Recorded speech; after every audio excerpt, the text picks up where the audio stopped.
Marie-Estelle Dupont, 15h, 16h sur Europe 1. Romain Desarbres. Bonjour à tous et bienvenue sur Europe 1 pour Et si on en parlait avec Marie-Estelle Dupont. Bonjour Marie-Estelle. Bonjour Romain.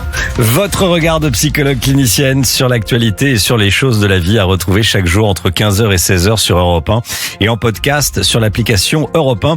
Vous pouvez d'ores et déjà nous appeler au 01 80 20 39 21. Amandine et Roman sont là pour prendre tous vos appels. Aujourd'hui, écoutez bien, nous allons vous parler d'une figure du Moyen-Âge, à la fois sainte, musicienne et médecin, et qui reste aujourd'hui d'une incroyable modernité, Marie-Estelle Dupont.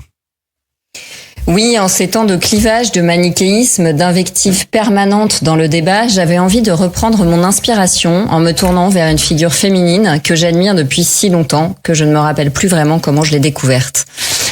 Hildegarde de Bingen. Née en 1098, en plein Moyen-Âge, cette femme fut une révélation pour moi par sa sagesse et sa richesse. Dès l'âge de 3 ans, elle a des visions et des intuitions profondes qu'elle garde pour elle, mais qui la guident.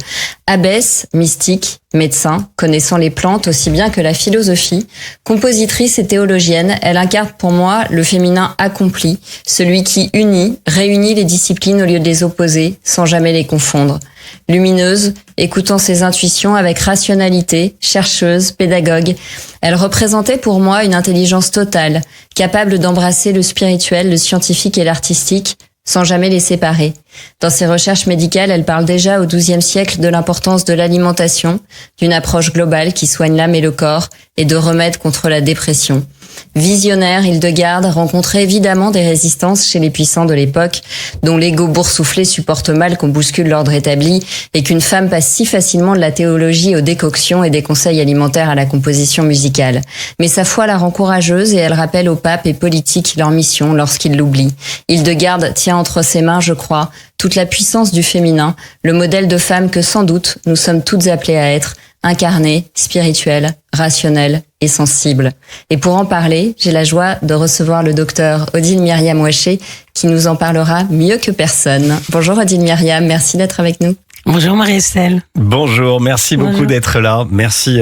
On est ensemble pendant 1 heure pour parler d'Hildegarde de Bingen, dont vous êtes une des spécialistes. Et puis on va écouter évidemment Marie-Estelle Dupont. Alors Marie-Estelle, expliquez-nous, parce que ça mérite explication. Pourquoi est-ce que Hildegarde de Bingen vous a-t-elle autant marqué?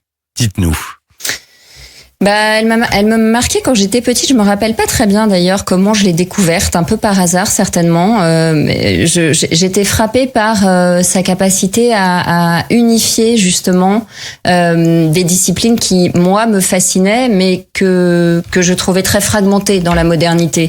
À la fois la médecine, la biologie, cette connaissance très complète qu'elle a déjà du corps à l'époque, et puis la spiritualité. Bon, en plus c'était une grande compositrice. Ses œuvres musicales sont enchanteresses. Et donc j'aimais cette capacité qu'elle avait à ne pas diviser mais à réunir, ce pressentiment qu'elle avait que la santé est d'abord et avant tout une vision globale de l'être humain dans son environnement, que le corps et l'âme ne peuvent pas être divisés, qu'il ne faut pas les opposer, qu'on a besoin de l'âme pour soigner le corps et que l'âme a besoin du corps pour s'exprimer. Et donc j'étais assez fascinée en fait par sa féminité, je pense par sa détermination aussi, parce que elle évoluait dans un environnement où notamment l'ordre établi par l'Église était très strict, et elle va batailler ferme pour que toutes les sœurs dans ces communautés aient une certaine autonomie, puissent réglementer elles-mêmes le couvent et ne pas forcément obéir à une discipline faite pour des hommes par exemple. Donc moi j'étais assez fascinée par elle, et puis il se trouve que des années plus tard, quand j'ai rencontré Odile Myriam, il s'est trouvé que dans les points communs que nous partagions, il y avait cette passion pour cette femme. Odile Myriam Ouaché l'a rencontrée, elle va nous raconter comment elle a rencontré Hildegarde de Bingen et comment son travail l'a inspirée. Alors d'abord, pour les auditeurs d'Europe 1 qui ne vous connaîtraient pas, peut-être Odile Myriam, vous pourriez nous raconter dans les grandes lignes votre parcours de médecin, parce que vous avez à la fois fait de l'humanitaire, là aujourd'hui vous accompagnez des mourants, donc vous avez une très très grande richesse de pratiques médicales. Est-ce que vous pouvez nous en dire quelques mots ? Oui, merci Marie-Estelle.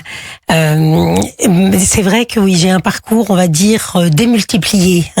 On pourrait parler de pluridisciplinaire, que je résumerai en transdisciplinaire, parce que j'ai eu la chance de suivre un cursus de transdisciplinarité à l'UNESCO bien après mes études de médecine. Mais j'ai fait donc mon cursus de médecine et très très tôt, grâce à une belle histoire d'amour, j'ai découvert l'urgentisme, et donc j'ai été médecin sur les autoroutes du Nord. Voilà, ça a été mon premier appel en médecine, avec un papa militaire à qui j'avais envie sûrement de démontrer que les filles ça fait aussi bien que les garçons et peut-être mieux.